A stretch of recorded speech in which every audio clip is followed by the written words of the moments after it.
And I am excited this morning to be joined in the studio by Nate Butler, who is the president of Comics 35 and Christian Comics International. Nate, welcome to the show, sir. Thank you so much. Oh, yes, sir.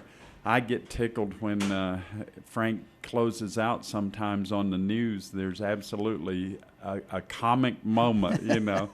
And then sometimes when he does the news, the closing thought is one that makes you ponder, and you're sitting here. So I'm kind of sitting here when the camera comes back on me going, So, maybe I should strike the thinker pose, you know.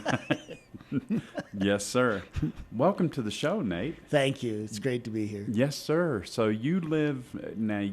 You're from New Mexico? Yeah, I was born in Connecticut, but I've spent most of my growing up years out here. I was here 39 years, and now about 5 years ago we relocated down to Spring, the Woodlands, Texas. Right. Yeah, and so you escaped the rain to come back to New Mexico. Yeah.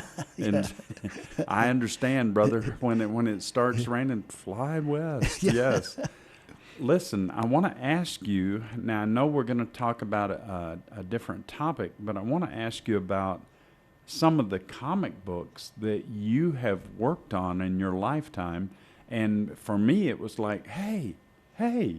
And I love those comic books. And if you would just share with us some of the stuff that you've worked on. Yeah, when I was a kid, when I was little, 4 years old, and don't, viewers don't have to get nervous. Old guys were like, let me go back to 1906 and I want to see some pictures of my grandchildren, But it was when I was 4 years old, I decided I wanted to be an artist and wanted to draw Dick Tracy. And that was really what I wanted to do. It's one of the few things I didn't get to draw.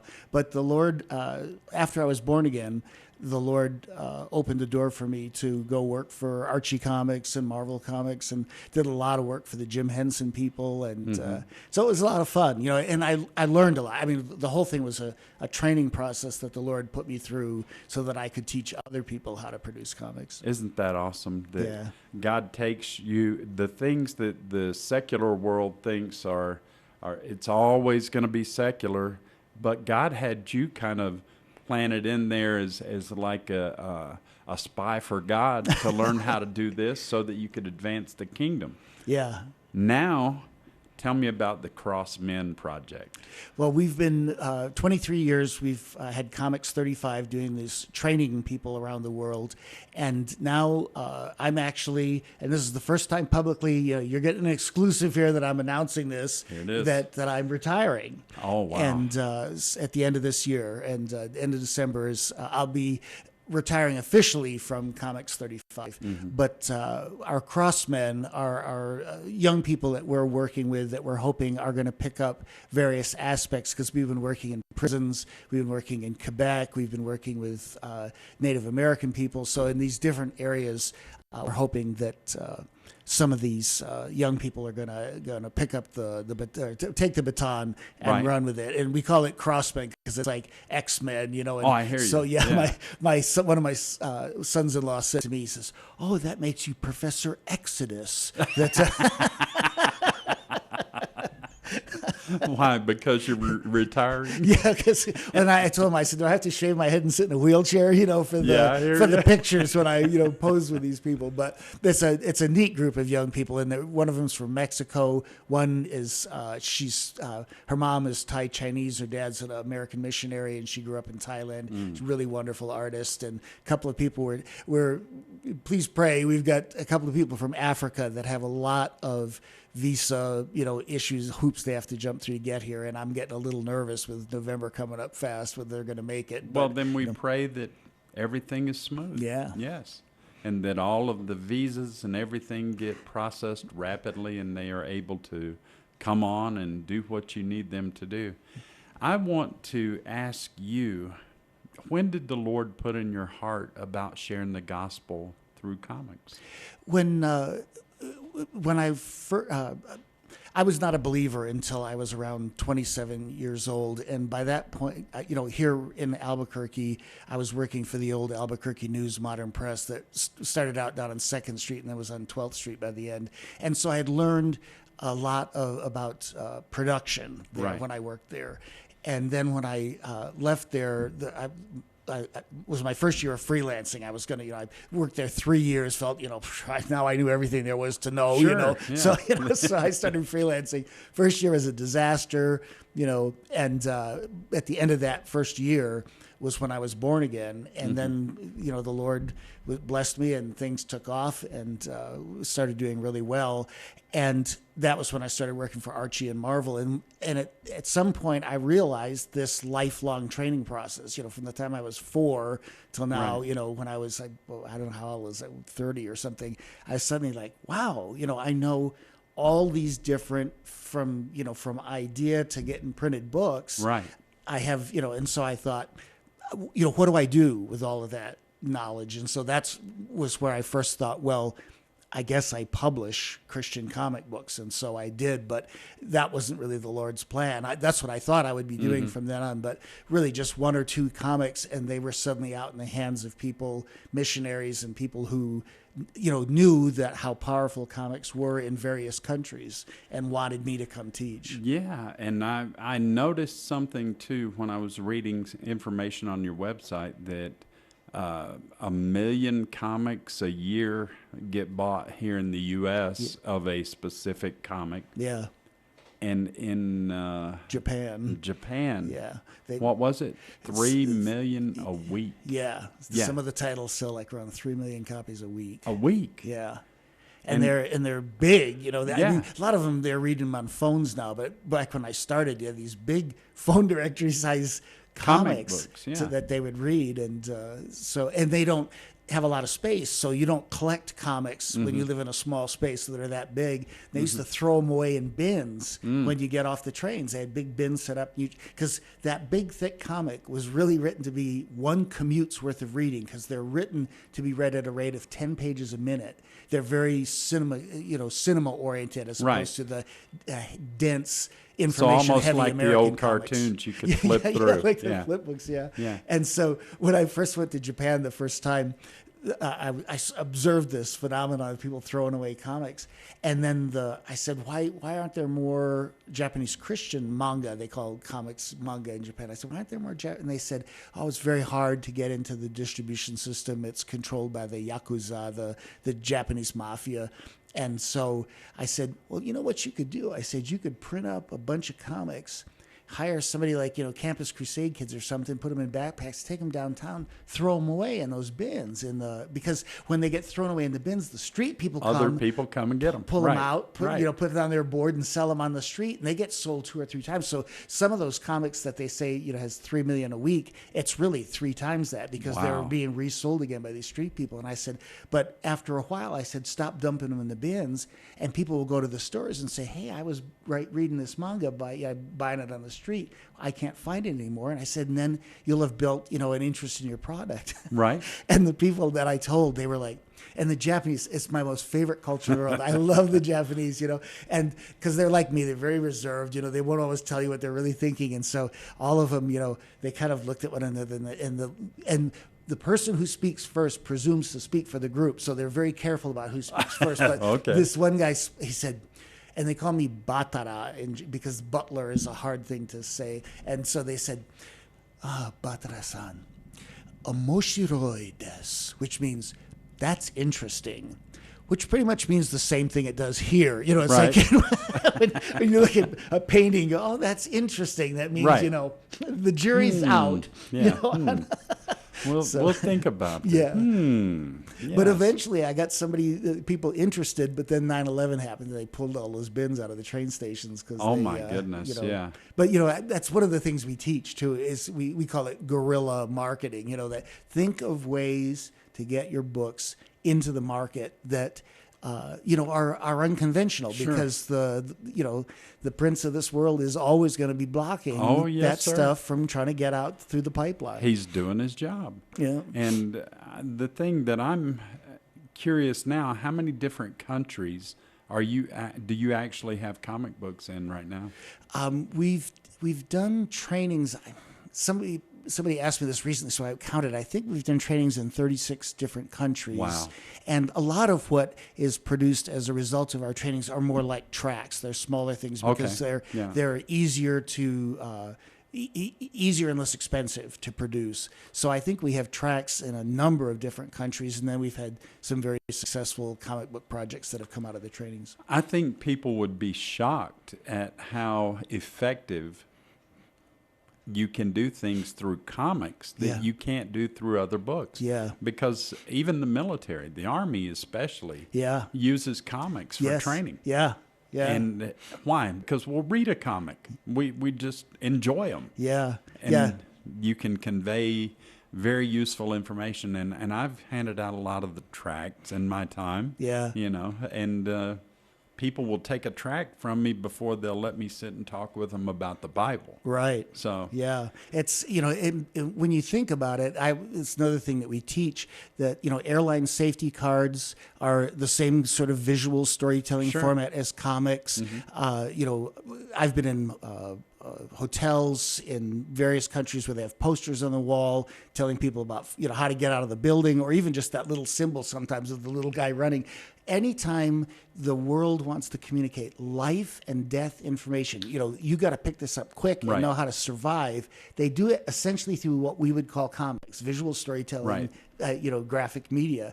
And so I always say, you know, if not that we need to imitate the world, but, you know, the world obviously knows what's the quickest way for people to save their own lives. And we have, you know, they have life and death information. We have eternal life and death information. So portraying it through comics helps people to understand in ways that they don't understand, haven't understood previously. So the seminars that you've been doing, tell me what transpires in a typical seminar.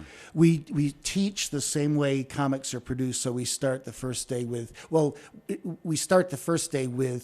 the most important question is, who is your audience?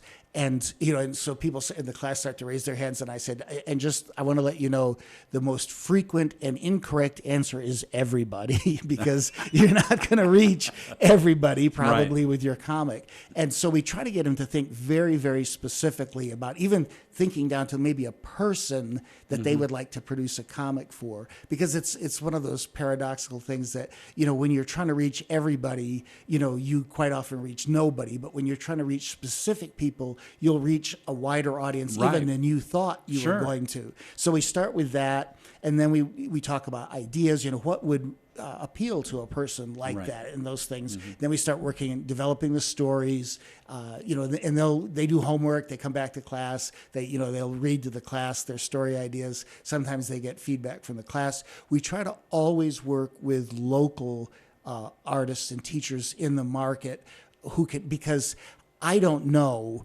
you know, what a Chinese person, a Thai person, a Bulgarian person, what is going to appeal to them. So I'm the least qualified person in the room to make judgments about the stories. So we try to have local teachers, and then the class gives input, and then they develop what we call storyboards, you know, like quick visual sketches of the pages. And because time is short, we quite often use those storyboards to develop directly into the artwork rather than have a divider in there, because they're kind of two different things, the artwork and the storyboard. But anyway, by the end, we hope to have, and we usually tell them, let's, you know, do something manageable, you know, 1, 2, 3 pages tops. We always have somebody that, you know, when I tell them that, a superhero that comes out with 15 pages. Yeah, they say, well, this is an epic story that's going to probably take about 15 graphic novels. And I'm like, you know, good for you, but you're not going to get that done in class. And the chances are good that you might not get it done when you're not in class, you know, because artists are, you know, I'm allowed to say this because I'm an artist, but we're all flakes, you know, that we're just like all over the place. There's very few of us who are very, very focused. And so we need help in getting things done. So now, I don't know why I thought about this, but do you have some people who are good comic book writers? They write good storylines, but they can't draw a box. You know. Yeah, and we try to. We've had some good success at some of the seminars where a writer will come looking for an artist. An artist comes because he draws really well, but he really, you know, he can't write himself out of a box. You know, and then editors. The one thing I look for a lot at seminars are good editors, because good comic Christian comics editors, they're hard to find, but it's kind of the artists have bad feelings about editors because they've been edited, Sure. and we don't like to be edited. We just want to be told we're geniuses, not that we have to change this idea of ours, Right.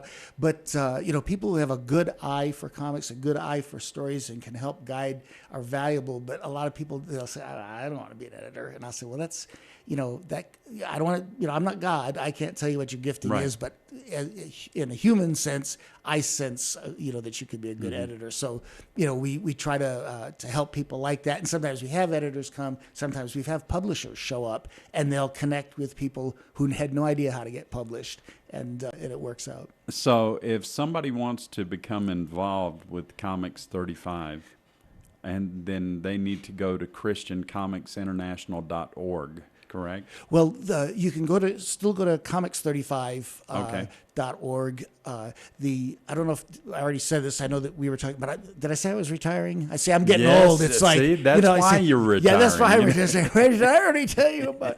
Yeah, I'm retiring. So yeah, the things will continue. You'll continue finding information about comics35.org by following that website. We're actually, Christian Comics International was a website I had before Comics 35, and we're Okay. actually splitting that away, and that will be my website where you can find it. I'll still be, I'm doing a lot of information on historical Christian comics Right. and things like that, and then I'll be working on some of the projects we're doing in Africa. Wow. And Well, so- tell me, what's the earliest Christian comic that you found? I think I still haven't nailed it down, but I think it was French that and it's hard to say because if you expand visual storytelling media out to things like airline safety cards or ancient Right. Japanese scrolls, you look at some things, you're like, well, that's kind of like an early Christian comic, but in terms of actually something that we would look at and say, oh, a comic book, Right. I think it was French. They call them bande dessinée, they're BD, and but there's really early ones, early Christian comics in the So early. what time period, really, for a French Christian comic? I think the early 1900s, Okay. and there are some.